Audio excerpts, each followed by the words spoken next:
نحمده ونصلي ونسلم على رسوله الكريم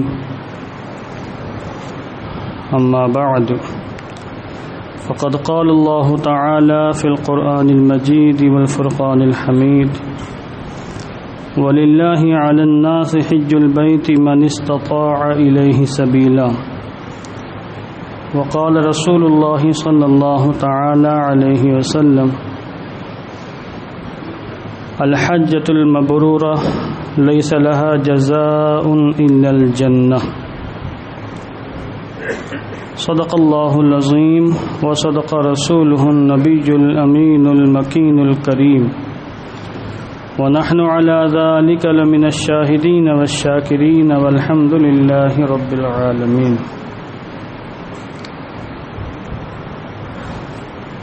آئیے نہایت عقیدت و احترام کے ساتھ اپنی اور ساری کائنات کے مرکز عقیدت حضور رحمت عالم جان عالم فخر بنی آدم سید الانبیاء والمرسلین ارواحنا فداہ جناب محمد الرسول اللہ صلی اللہ تعالی علیہ وسلم کی مقدس بارگاہ میں درود و سلام کا ہدیہ محبت پیش کریں. اللہم صلی علی سیدنا مولانا محمد مبارک وسلم صلاۃ و سلاما علیک یا رسول اللہ صلی اللہ تعالی علیہ وسلم.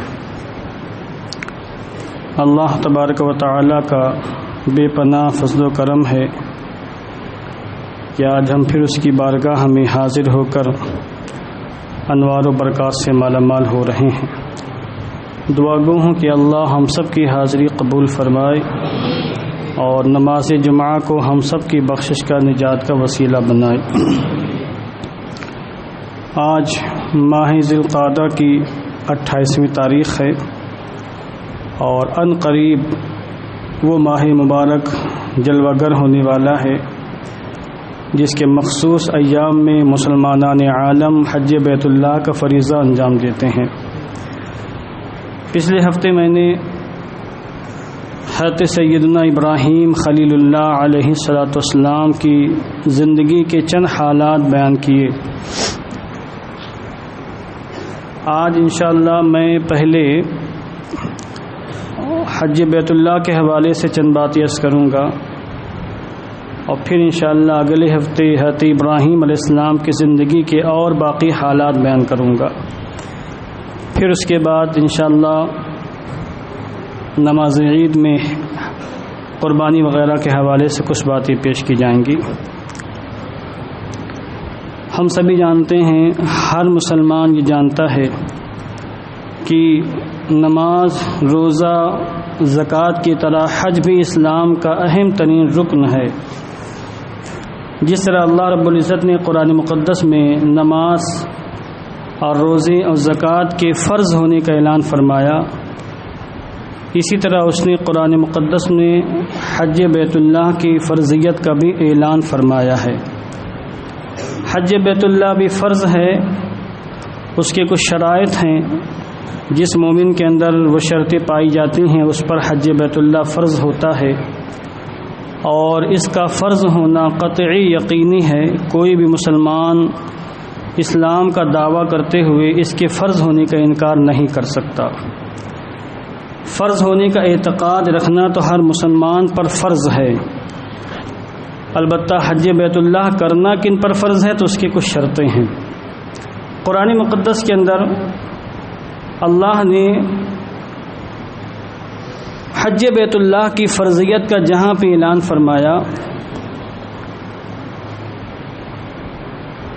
الگ انداز میں اللہ نے حج بیت اللہ کی فرضیت کا اعلان فرمایا ہے.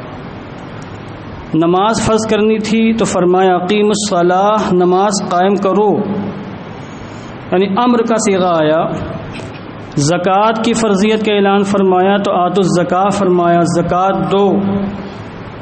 اور روزوں کے بارے میں فرمایا فمن شہد منکم الشہر فلیصمہ، کہ جو رمضان کا مہینہ پائے وہ رمضان کے روزے رکھے. اسے چاہیے کہ وہ رمضان کے روزے رکھے. مگر حج بیت اللہ کے فرض ہونے کا اعلان فرمایا تو نئے انداز میں یہ ارشاد فرمایا وَلِلَّهِ عَلَى النَّاسِ حِجُّ الْبَيْتِ مَنِ اسْتَطَاعَ إِلَيْهِ سَبِيلًا، اور لوگوں پر اللہ ہی کے لیے خانہ کعبہ کا حج کرنا ہے، سب پر نہیں، من استطاع الیہ سبیلا، ان پر جن کے پاس حج کرنے کی استطاعت ہو، وہاں پر جانے کی طاقت و قدرت ہو۔ یہاں پر میں چند باتیں کروں گا، اس کے بعد انشاءاللہ میں فضائل کے حوالے سے کچھ احادیث کریمہ پیش کر کے ان کی تھوڑی سی تشریح کروں گا۔ جتنی بھی عبادتیں ہیں ان میں سے کچھ عبادتیں وہ ہیں جو بدنی عبادت ہیں، مثلا نماز ہے، اس کا تعلق بدن سے ہے، مال سے اس کا کوئی تعلق نہیں۔ نماز پڑھنے میں آپ کی ایک پھوٹی کوڑی خرچ نہیں ہونی ہے۔ اب یہ الگ بات ہے کہ کوئی انسان مسجد دور ہے، اب اس کو بائک سے جانا ہے یا ٹیکسی سے جانا ہے تو الگ مسئلہ ہے، مگر فی نفس ہی نماز کی ادائیگی میں ایک پیسہ بھی خرچ نہیں ہونا، یہ بدنی عبادت ہے۔ اس میں بدن کو لگانا ہے، رکوع کرنا ہے، سجدہ کرنا ہے، زبان کا استعمال کرنا ہے، تلاوت قرآن کرنا ہے، چل کے آنا ہے۔ اور ایک عبادت اسی طریقے سے روزہ لے لیں آپ، یہ بدنی عبادت ہے۔ یہ الگ بات ہے کہ لوگوں نے روزے کو بڑا مشکل بنا دیا، افطاری کا انتظام، دنیا بھر کی ڈشیں ہوتی ہیں، سحری کے انتظام میں دنیا بھر کے جھمیلے ہو جاتے ہیں، اور رمضان میں بجٹ بڑھ جاتا ہے، یہ الگ مسئلہ لوگوں نے خود بنا کے رکھا ہے، شریعت اسلامیہ نے تھوپا نہیں ہے۔ زکوٰۃ یہ صرف مالی عبادت ہے، اس میں بدن کا کوئی کام نہیں، اس میں کوئی ورزش نہیں ہے، اور اس میں کچھ محنت نہیں کرنا ہے، بس حساب لگانا ہے، مال نکال دینا ہے، چاہے خود نکال دیں یا کسی کو وکیل بنا دیں۔ بڑے بڑے سیٹ لوگ آفسوں میں لوگوں کو بیٹھاتے ہیں، حساب دیتے ہیں کہ اتنا مال ہے، اتنی زکوٰۃ نکالنی ہے، اتنے لوگوں کو دینا ہے، یہ پوری لسٹ تمہارے پاس ہے، آتے جائیں دیتے جاؤ۔ تو اس میں کوئی محنت نہیں ہے، صرف مال نکالنا ہے۔ تو زکوٰۃ جو دی جاتی ہے یہ صرف مالی عبادت ہے، مگر حج بیت اللہ یہ بدنی عبادت بھی ہے اور مالی عبادت بھی ہے۔ اس میں صرف مال سے کام چلنے والا نہیں ہے، اور اس میں صرف بدن سے کام چلنے والا نہیں ہے، اس میں محنت بھی کرنی ہے، اور چھوٹی موٹی محنت نہیں، اتنی محنت کرنی کہ حالت خراب ہو جاتی ہے۔ اس لیے حدیث پاک میں حج کو جہاد کہا گیا۔ میں تو ہو کے آیا ہوں نا جوانی کے عالم میں، 3 سال پہلے قبل 2018 میں اللہ کے فضل و کرم سے اللہ نے مجھے اور میری اہلیہ کو دونوں کو حج بیت اللہ کے سعادت سے سرفراز فرمایا، اور جو محنت ہوتی ہے وہ ہم ہی جانتے، جو جا چکا اس کو معلوم ہے کتنی محنت حج میں ہوتی ہے۔ تو بدنی عبادت بھی ہے کہ محنت کرنا ہے، اور مالی عبادت بھی پیسہ بھی خرچ کرنا ہے۔ تو چونکہ اس میں بڑی مشقتیں ہوتی ہیں، بڑی دشواریاں ہوتی ہیں، اور ایک عجیب انداز کی عبادت ہے۔ کوئی کتنا بڑا لاد صاحب ہو اس کو جوتے اتارنا پڑے گا، چپل پہننا ہے، جوتے نہیں پہن سکتے آپ۔ کوئی کتنا بڑا سیٹ ہو اس کو کپڑے اتارنے پڑیں گے، 2 چادر پہننی ہے۔ اب ایک وہ انسان جس نے ہمیشہ کپڑے سلے ہوئے پہنے ہوں، کبھی چادر لپیٹا نہ ہو، کبھی بغیر سلا کپڑا نہ پہنا ہو، اس کو کتنی مشقت ہوگی احرام باندھنے میں، پھر احرام باندھنے کی جو سارے معاملات ہیں ان کو جھیلنے میں کتنی دشواریاں ہوتی ہیں، اس کو وہی سمجھ سکتا ہے جو وہاں گیا ہو، جس نے احرام کی پابندیوں کو جھیلا ہو۔ پھر طواف کرنے میں، سعی کرنے میں چلنا پڑتا ہے۔ پھر جب وہ صفا جاتے ہیں، صفا سے جمرات جا کے وہاں شیطان کو 3 دن پتھر مارنے پڑتے ہیں، اس میں وہ درگت بنتی ہے کہ وہی سمجھ سکتا ہے جو وہاں گیا۔ میدان عرفات کی سخت گرمی میں وہاں رہنا پڑتا ہے، مزدلفہ جانا ہے، یعنی مسلسل 5 دن جو محنت ہوتی ہے، اچھے اچھے جوانوں کے پتے پانی ہو جاتے، کلیجہ پھٹنے لگتا ہے۔ جب میں حج کرنے گیا، حالانکہ میری چلنے کی بڑی پریکٹس ہے، میں LTT جب چلا جاتا ہوں، روزانہ اکثر جاتا رہتا ہوں، 2 4 5 کلومیٹر چل لیتا ہوں، اس کے باوجود میری جو درگت بنی تھی میں ہی جانتا ہوں۔ یہاں آنے کے بعد بھی 1 مہینہ پیر کی تکلیف ہماری ختم نہیں ہوتی۔ مینا میں اتنا چلنا پڑا، میں نے ڈائری جو بنائی تھی اس میں نوٹ لکھا تھا کہ کوئی بھی ہمارا احباب نماز پڑھنے والا میرے پیچھے ہم سے محبت کرنے والا کوئی متعلقین میں سے جائے گا، میں اس کو مشورہ دوں گا کہ اس کے باقاعدہ پریکٹس کرو، ورنہ حج آسان نہیں کر پاؤ گے، بہت مشکل کام ہے۔ تو ایک اس کا باقاعدہ ایک سسٹم ہے، اس سسٹم کے اعتبار سے وہاں جانا پڑتا ہے۔ بہرحال اس میں نہیں جاتا، کہنا چاہتا ہوں کہ یہ ایسی عجیب عبادت ہے کہ اس میں مال بھی خرچ کرنا ہے، مشقتیں برداشت کرنا ہے، بدنی عبادت بھی ہے، یعنی مال خرچ کرنے کے بعد بھی طرح طرح کی دشواریاں برداشت کرنی ہوں گی۔ اور آج کے اس ترقی یافتہ زمانے میں جب کہ طرح طرح کے آلات اور فلائٹ وغیرہ کے سفر ماشاءاللہ ہو گئے ہیں، اس زمانے میں لوگ گھوڑوں سے، اونٹوں سے چل کر آتے تھے، پیدل آتے تھے، تو ان کو کتنی دشواریاں ہوتی ہوں گی۔ اس لیے اللہ نے تسلی کے لیے اپنے بندوں سے فرمایا گھبرانا نہیں، وَلِلَّهِ عَلَى النَّاسِ حِجُّ الْبَيْتِ، لوگوں پر اللہ کے لیے خانہ کعبہ کا حج کرنا ہے، گویا کہ اللہ نے وللہ فرمایا ہے، وللہ یعنی یہ حج اللہ کے لیے ہے، یہ اشارہ فرمایا میرے بندوں اگر حج بیت اللہ کرنے میں سفر کی دشواریاں سامنے آ جائیں، مال خرچ ہو جائے، پریشان ہو جاؤ، گھبرانا نہیں، تم یہ سمجھنا کہ یہ سب کچھ میں اس اللہ کے لیے کر رہا ہوں جس نے مجھے پیدا فرمایا، یہ سب کچھ اس اللہ کے لیے کر رہا ہوں جس نے مجھے مال دیا ہے، جس نے مجھے صحت سے نوازا، جس نے مجھے دولت سے سرفراز فرمایا ہے، یہ سب کچھ، یہ ساری قربانیاں اور یہ ساری مشقتیں، یہ سب کے سب اللہ کی رضا کے لیے ہیں۔ اس لیے اللہ نے جب حج بیت اللہ کے فرض ہونے کا اعلان فرمایا ہے تو یہ نہیں کہا حج کرو، حج فرض ہے، جس طرح نماز کے حوالے سے، زکوٰۃ کے حوالے سے، روزوں کے حوالے سے اللہ نے فرمایا، یہاں پر نئے طریقے سے فرمایا کہ لوگوں پر اللہ کے لیے خانہ کعبہ کا حج کرنا ہے۔ اسی سے آپ اندازہ سمجھ سکتے ہیں کہ ہمارا رب، ہمارا خدا، ہمارے خالق و مالک اپنے بندوں پر کس قدر مہربان ہے۔ جب حج بیت اللہ کا اعلان ہو گیا، یہ بات بھی ذہن میں رکھیے گا کہ آقا دو عالم صلی اللہ علیہ وسلم، ایک بہت اہم بات میں بیان کر رہا ہوں، ہجرت کے بعد آپ نے صرف ایک حج فرمایا ہے۔ ہجرت سے پہلے حج کیے آپ نے، حج فرض نہیں تھا مگر حج کیا آپ نے۔ جیسے نماز تو بعد میں فرض ہوئی، حضور پہلے سے نماز پڑھا کرتے تھے، اس پر باقاعدہ روایتیں موجود ہیں۔ نماز تو بعد میں فرض ہوئی، اعلان نبوت کے کئی سال کے بعد، تقریباً 12 سال کے بعد یا 13 سال کے بعد یا 10 سال کے بعد نماز فرض ہوئی، مگر حضور نے پہلے ہی سے نماز ادا فرمائی ہے۔ ہجرت کے بعد حضور نے 4 عمرے کیے ہیں اور 1 حج کیا ہے سن 10 ہجری میں، اور اسی حج کے بعد آپ کا وصال ہوا۔ اسی حج کو حجۃ الوداع یا حجۃ الوداع یا حجۃ الوداع یا حجۃ الوداع 4 طرح سے اس کو پڑھا جاتا ہے، اس کو حجۃ الوداع کہا جاتا ہے۔ اور حج 9 ہجری میں فرض ہوا ہے، 9 ہجری میں حج کا فرضیت کا اعلان فرمایا۔ 9 ہجری کا جو حج ہوا اس کے امیر حضرت صدیق اکبر تھے۔ پھر 10 ہجری میں خود حضور نے حج فرمایا، اور آپ نے حج کرنے سے پہلے اعلان فرمایا، جہاں جہاں بھی عرب شریف میں مسلمان آباد تھے اور جن کو بھی معلوم ہوا کہ حضور حج کرنے تشریف لے جا رہے ہیں، سارے مسلمان جمع ہوئے اور تقریباً 1,14,000 یا 1,24,000 کی تعداد میں مسلمانوں نے حضور کے ساتھ حج کرنے کی سعادت حاصل کی۔ یہ ایک تاریخی میں نے بیک گراؤنڈ آپ کو بیان کیا۔ تو حضور نے 4 عمرے فرمائے اور 1 حج فرمایا آپ نے۔ جب حج فرض ہو گیا تو حضور نے صحابہ کی مابین حج کے فرض ہونے کا اعلان فرمایا۔ نسائی شریف کے اندر، ترمذی شریف کے اندر، مسلم شریف کے اندر روایتیں موجود ہیں، آپ نے صحابہ کی مابین خطبہ ارشاد فرمایا اور کھڑے ہو کر فرمایا، ان اللہ عز وجل قد فرض علیکم الحج، اے لوگوں، اے میرے غلاموں، میرے صحابہ، اللہ نے تم پر حج فرض کر دیا، اب تمہیں حج کرنا ہی کرنا ہے۔ ایک صحابی کھڑے ہو گئے، ان کا نام ہے اقرع بن حابس رضی اللہ تعالیٰ عنہ۔ کئی روایتیں، بعض روایتوں میں یہ کہ ایک شخص کھڑا ہوا، اور بعض روایتوں میں کھڑے ہونے والے شخص کا نام بھی ہے، یعنی حضرت اقرع بن حابس کھڑے ہو گئے اور یہ کہا، افی کل عام یا رسول اللہ، یا رسول اللہ حج تو فرض ہو گیا مگر یہ ارشاد فرما دیں کیا ہمیں ہر سال حج کرنا ہے؟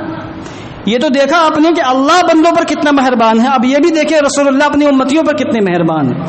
حضور خاموش ہو گئے، فسکت عنہ، اور آپ نے کوئی جواب نہیں دیا۔ حتی اعادہ ثلاثا، وہ صحابی بھی تھوڑے سے ضدی تھے اور کردنے لگے وہ کہ حضور کیا ہر سال فرض ہے؟ بھئی جب حضور خاموش ہو گئے تو ان کو سمجھ لینا چاہیے نہیں، زندگی میں ایک ہی بار فرض ہے، مگر بار بار وہ سوال کرنے لگے کہ یا رسول اللہ کیا حج ہر سال فرض ہے؟ جب 3 بار انہوں نے مسلسل بار بار سوال کیا تو اس کے بعد حضور نے جواب ارشاد فرمایا کہ لو قلت نعم لوجبت ولو وجبت ما کنتم بہا، اے میرے غلام، تو بار بار سوال کر رہا ہے کہ کیا حج ہر سال فرض ہے؟ اگر میں کہہ دیتا کہ ہاں تو ہر سال حج فرض ہو جاتا، اور جب ہر سال فرض ہو جاتا ما کنتم بہا تو تمہارے اندر اتنی طاقت نہیں تھی کہ تم حج بیت اللہ ہر سال انجام دے پاتے۔ اس کے بعد آپ نے یہ فرمایا، ضروري ما ترکتم، سنو، جب تک میں تم سے کوئی حکم شرعی بیان نہ کروں تو تم لوگ کرید کر مجھ سے سوال مت کیا کرو، مجھے چھوڑ دو، ضروري ما ترکتم، جب تک میں تمہیں چھوڑ دوں۔ اس کے بعد فرمایا فَإِنَّمَا هَلَكَ مَنْ كَانَ قَبْلَكُمْ بِكَثْرَةِ سُؤَالِهِمْ وَاخْتِلَافِهِمْ عَلَى أَنْبِيَائِهِمْ، کیونکہ تم سے پہلے کی جو امتیں ہلاک اور تباہ و برباد ہوئی ہیں بہت زیادہ سوال کرنے کی بنیاد پر، کریدنے کی بنیاد پر اور اپنے نبیوں سے اختلاف کرنے کی بنیاد پر ہلاک ہوئی ہیں۔ جب میں تمہیں کسی کام کا حکم دوں تو جتنی بھی طاقت تمہارے پاس اس پر عمل کرو، اور جب میں تمہیں کسی کام سے منع کر دوں فاجتنبوہ تو مکمل طریقے سے باز آ جانا۔ اب یہ جو حدیث پاک، اس سے چند باتیں معلوم ہوئی، وقت میں تو زیادہ گنجائش نہیں ہے، البتہ میں اشارے میں چند باتیں بیان کر دیتا ہوں۔ ایک بات تو یہ معلوم ہوئی کہ اللہ نے اپنے محبوب کو مختار بنایا، مجبور نہیں بنایا۔ آج کچھ لوگ کہتے ہیں حضور مجبور تو ان کے پاس کوئی پاور اختیار نہیں تھا۔ ہم کہتے ہیں کہ پاور اختیار تو ایک عام انسان کے پاس بھی ہوتا ہے، تم حضور کی باتیں کر رہے ہو۔ ایک عام انسان بھی پاورفل ہوتا ہے، کیا ہم یہ کھڑے مجبور ہیں کیا؟ چاہے تو ہم بیٹھ جائیں، کوئی ہمیں روکنے والا ہے؟ چاہے مسجد کے باہر چلے جائیں، آپ بیٹھے ہیں، کوئی مجبور نہیں، آپ کوئی زبردستی کھینچ کر آپ کو نہیں لایا، اپنی اختیار اپنی مرضی سے آئے ہیں، اپنا پاور استعمال کر کے آئے ہیں یہاں پر، تو کوئی مجبور نہیں، سب کو اللہ نے کچھ نہ کچھ اختیار، کچھ نہ کچھ پاور دیا ہے۔ یہ کہتے ہیں حضور کو کوئی اختیار نہیں تھا۔ شریعت کے معاملے میں بھی اللہ نے حضور کو اختیار دیا تھا۔ نماز تو حج تو اللہ نے فرض فرمایا، مگر یہ حج ہر سال ہونا تھا یا زندگی میں ایک سال فرض ہونا تھا، اس کا اختیار اللہ نے حضور کو دیا تھا۔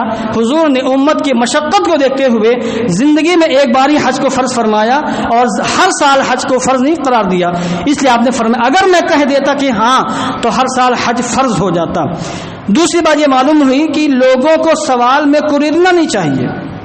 بعض لوگ کوریت کا سوال کرتے ہیں اور پھر جب جواب آتا مشقت میں پڑ جاتے ہیں۔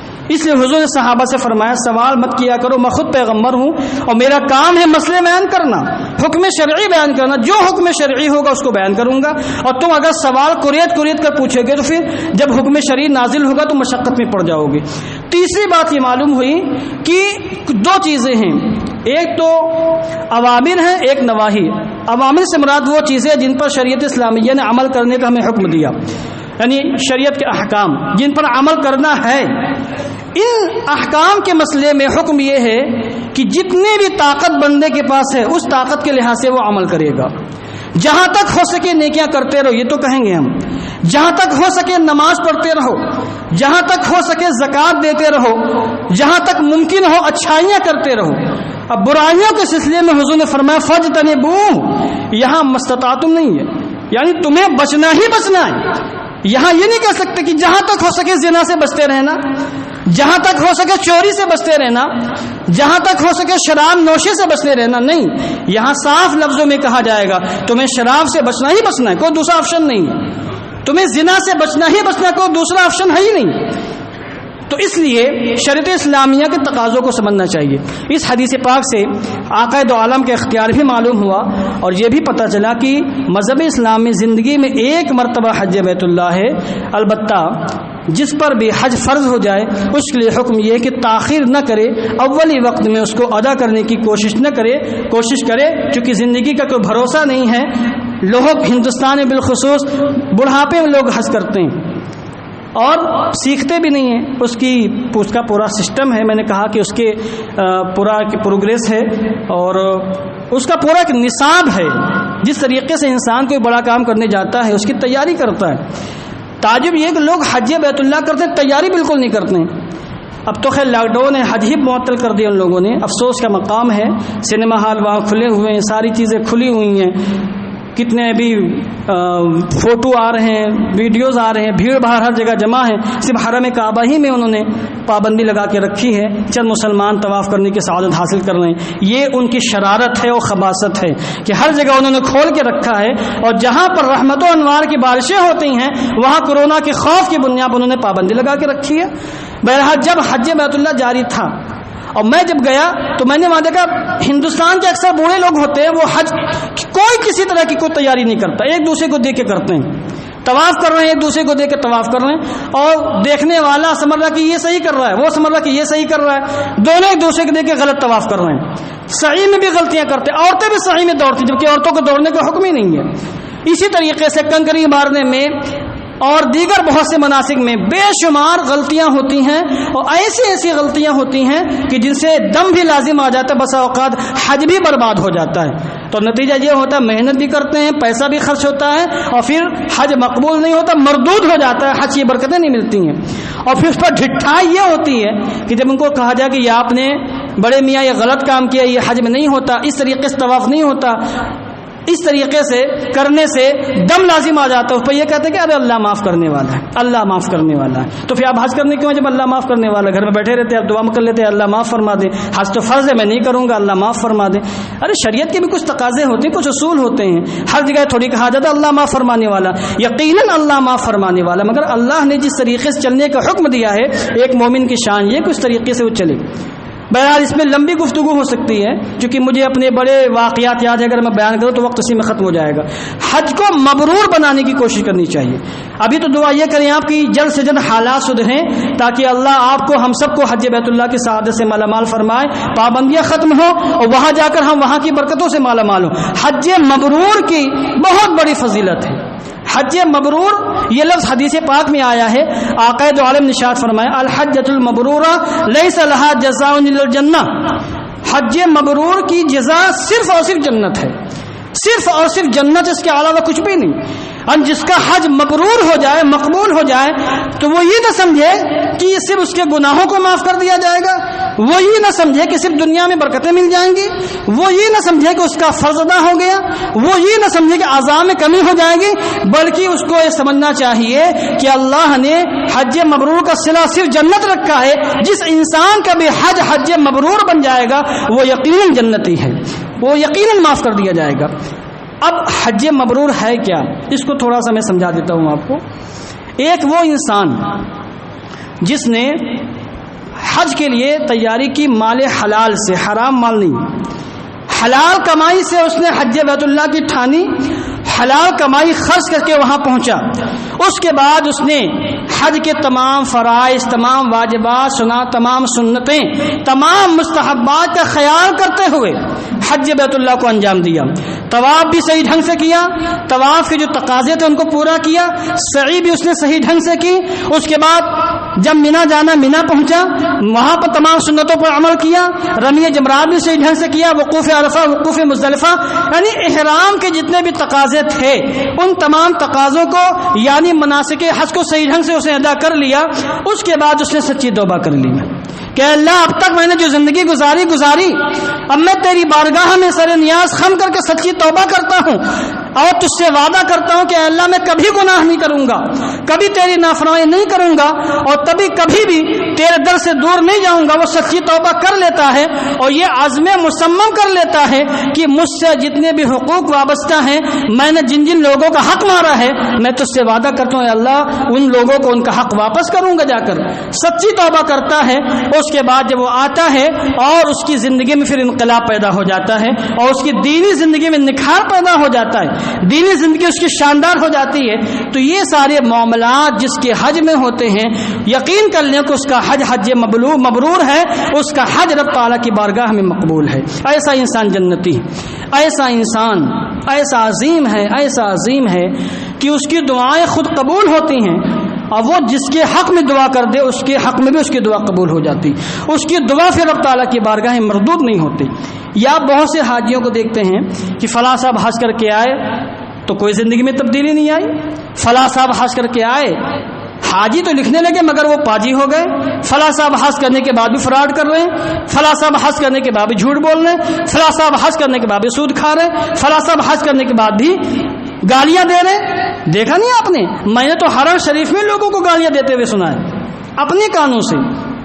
سمجھے آپ, خود میرے ٹور ہی میں ایک صاحب تھے گالی بک رہے تھے, میں نے بہت غصے میں ان کو ڈانٹا وہاں پر کہ آپ کو تمیز نہیں کس مقام پہ آپ کھڑے ہیں اور کیا بکواس کر رہے ہیں, کیا آپ کا گھر ہے یہ؟ تو وہ خوف زدہ ہوئے, توبہ کی انہوں نے. پھر تو جو انسان جس چیز کا عادی ہوتا ہے پھر وہ عادت اس کی بنی رہتی, وہ فکر نہیں کرتا کہاں پہ کھڑے ہیں ہم. ایک مرتبہ مدینہ منورہ میں نماز ہو رہی تھی, نماز امام صاحب نماز پڑھا رہے تھے, حالانکہ وہ نجدی امام ہیں ان سے ہم کو لینا دینا نہیں, مگر ایک بات بتا رہا ہوں میں.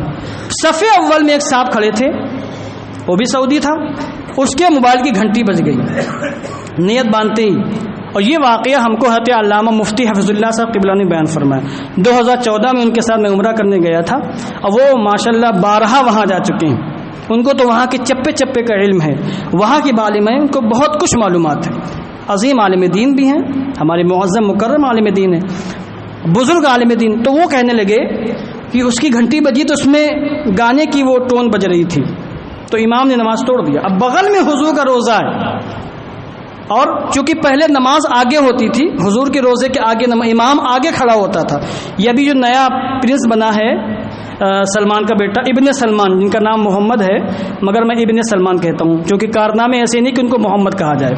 ابن سلمان نجدی نے ابھی یہ جو سارے اس کے سیاہ کارنامے ہیں مگر یہ کارنامہ اچھا ہے کہ اس نے کیا کیا، امام کو پیچھے کر دیا اور کہا کہ نہیں حضور کے آگے کوئی نہیں کھڑا ہوگا، پیچھے. اب جو امامت وہاں سب بندی ہوتی تو امام صاحب پیچھے کھڑے ہوتے ہیں، آگے نہیں کھڑے ہوتے ہیں، یعنی ریاض الجنہ میں کھڑے ہوتے ہیں وہ.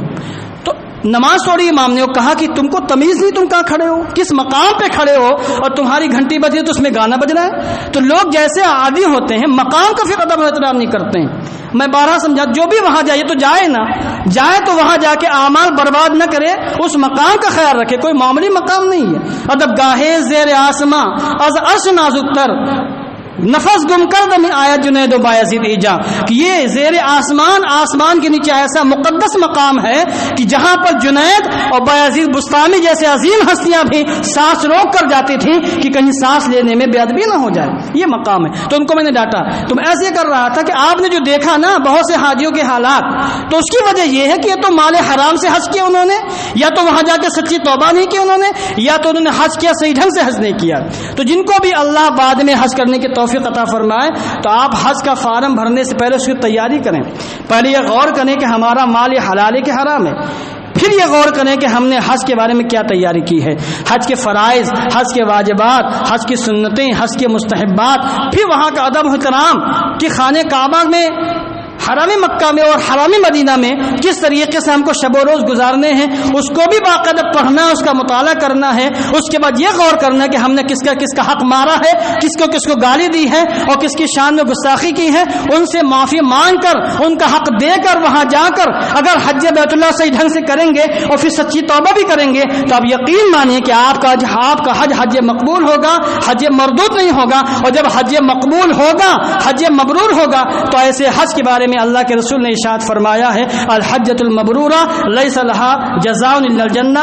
جو حج رب تعالیٰ کی بارگاہ میں مقبول ہو جاتا ہے اور حج مبرور بن جاتا ہے، اس کی جزا صرف اور صرف جنت ہے، جنت کے علاوہ اس کی جزا کچھ بھی نہیں ہے.